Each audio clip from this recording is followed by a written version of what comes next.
Everyone, welcome to my channel geology heart to heart. आज हम discuss करने वाले हैं ग्लाइकोलिसिस के बारे में थ्रू एमसीक्यू। कुछ क्वेश्चन के जरिए हम ये ग्लाइकोलिसिस डिस्कस करेंगे जो कि बहुत इंटरेस्टिंग होने वाला है। So stay tuned. हमारा पहला क्वेश्चन है, for the glycolysis which of the following is true. इनमें से कौन सा सही है? And the first option is given, here are the four options which are given on my screen. So आप लोग उससे पॉज करके आप सोच सकते हैं कि करेक्ट आंसर कौन सा होगा। सो फर्स्ट जो दिया है, it is given that it is a metabolic pathway leading to the production of the glucose. हम ग्लाइकोलिसिस के बारे में डिस्कस कर रहे हैं। तो वो जो ग्लाइकोलिसिस ग्लाइकोलिसिस मतलब क्या है? Glyco means the glucose, lysis means the break down, that is the break down of the glucose का प्रोसेस है। तो यहाँ पर प्रोडक्शन ऑफ द ग्लूकोज दिया है, जो फर्स्ट ऑप्शन इज रॉन्ग, मतलब फर्स्ट ऑप्शन नहीं है, दिस इज इनकरेक्ट। फिर लास्ट वाला ऑप्शन देखो, वहाँ पे लिखा है no ATP is synthesized during this process. यहाँ पर एटीपी सिंथेसिस नहीं होता है क्या?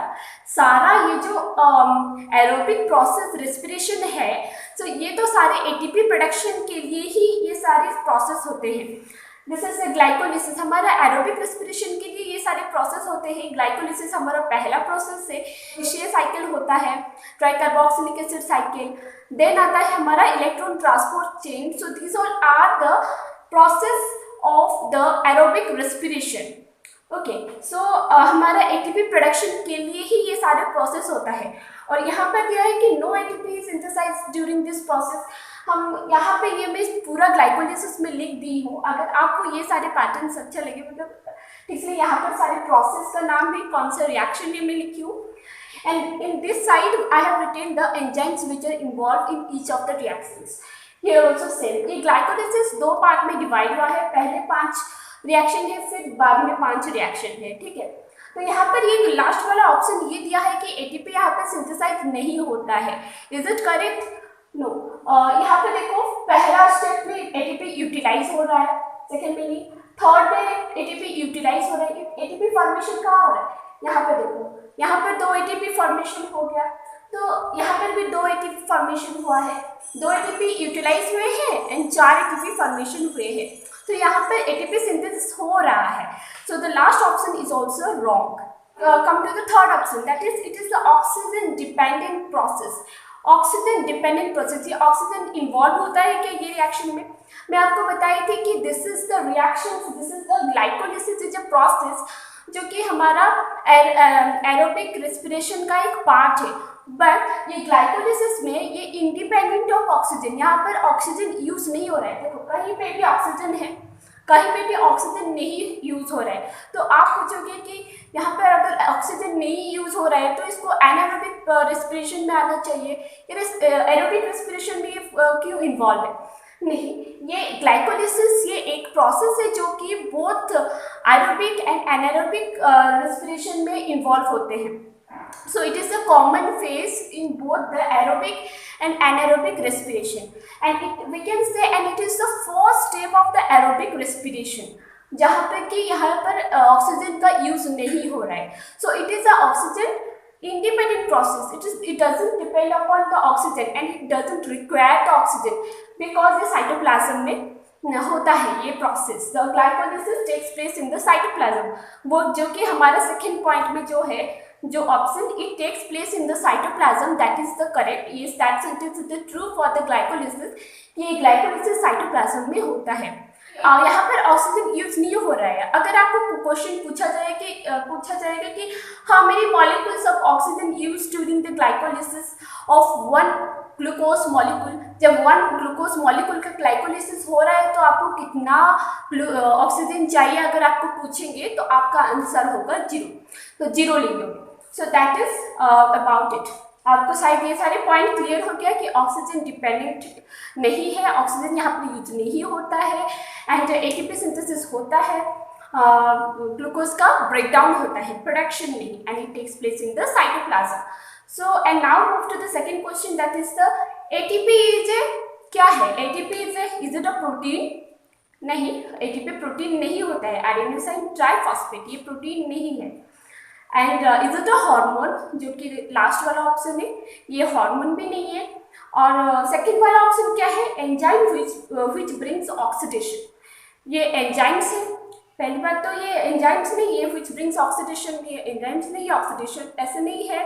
And the third option is a molecule with a high energy phosphate bond. We know इसमें फॉस्फेट प्रेजेंट है, एडेनोसाइन ट्राइफॉस्फेट, 3 ठो फॉस्फेट प्रेजेंट है and it stores the energy in its phosphate bond. पता है हम एटीपी से हमको energy मिलती है, एटीपी को हम एनर्जी करेंसी भी बोलते हैं।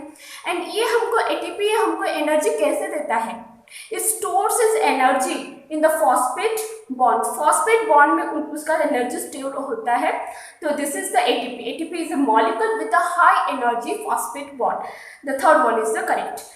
Now the third question is mitochondria are associated with cellular digestion. Cellular digestion में एसोसिएटेड है माइटोकॉन्ड्रिया। सेलुलर डाइजेशन क्या होता है? सेलुलर डाइजेशन लाइसोसोम इन्वॉल्व होता है सेलुलर डाइजेशन के लिए, जहाँ पर वो एक बाउंडेड मेम्ब्रेन है, that is the primary site of cell digestion, that is the lysosome. So cell digestion का हमारा माइटोकॉन्ड्रिया इन्वॉल्व नहीं है।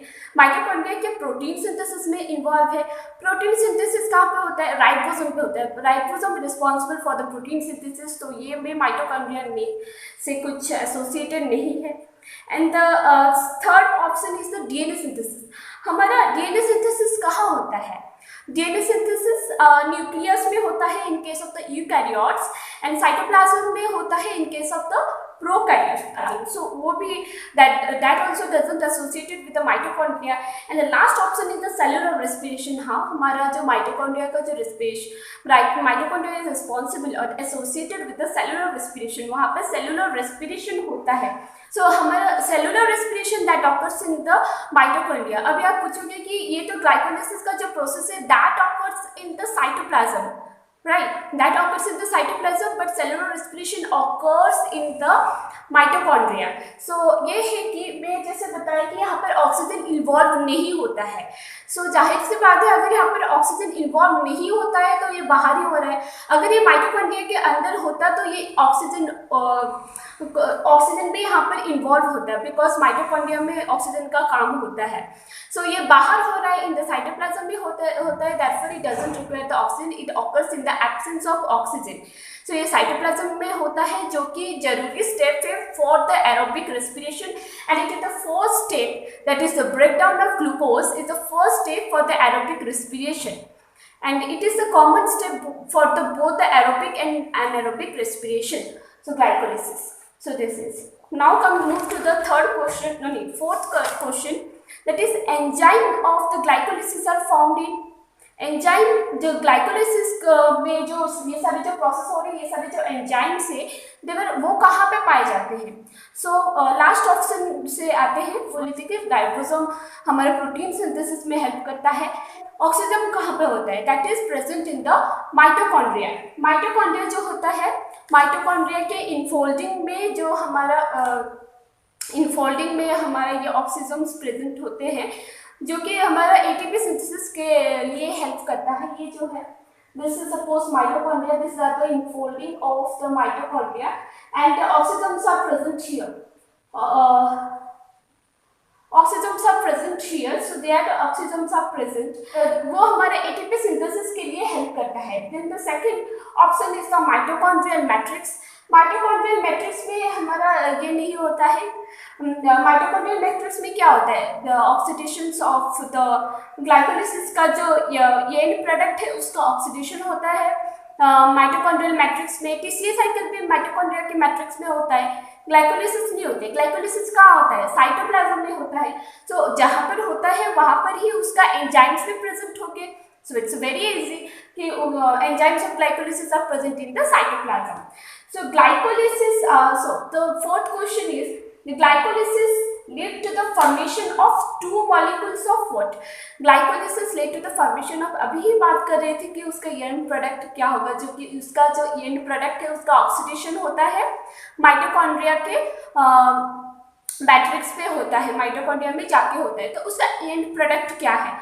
सो ग्लाइकोलिसिस होने के बाद पहले 5 स्टेप हो गया, फिर द सेकेंड में जो 5 स्टेप हो गया, फिर उसका जो एंड प्रोडक्ट है ये 2 मॉलिक्यूलर पायरुविक एसिड फॉर्म करता है, ठीक है। ये जो स्टेप होता है ग्लूकोज 6 फॉस्फेट, ग्लूकोज से ये ना जो ग्लूकोज से ब्रेक डाउन होता है, it require the ATP to break down, for the breaking down of the glucose it require the ATP.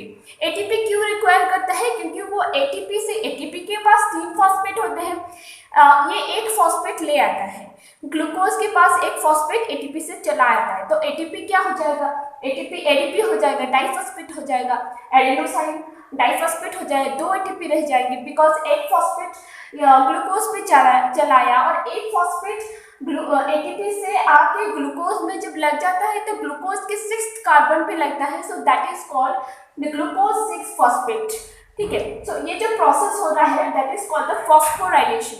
Phosphorylation का प्रोसेस क्या होता है? जहाँ पर कि जो फॉस्फेट है या एक्सेप्ट हो रहा है, फॉस्फेट ग्रुप जो एक्सेप्ट कर रहे हैं या फिर ऐसे कुछ होता है, तो वो फॉस्फोराइलेशन प्रोसेस जहाँ पर कि फॉस्फेट का ट्रांसफर होता है। यहाँ पर एटीपी से फॉस्फेट ट्रांसफर होकर ग्लूकोज पे आया, 6 कार्बन ऑफ द ग्लूकोज में लगा, तो वो हो गया ग्लूकोज 6 फॉस्फेट। एंड जहाँ पर फॉस्फोराइलेशन होता है वहाँ पे कौन सा एंजाइम हेल्प करता है? हमेशा से काइनेज एंजाइम हेल्प करता है। तो यहाँ पर हेक्सोकाइनेज, जहाँ भी फॉस्फोराइलेशन होगा the kinase enzyme must be there, the kinase enzyme होता है। आई होप कि आपको फॉस्फोराइलेशन क्या है वो भी समझ में आ गया।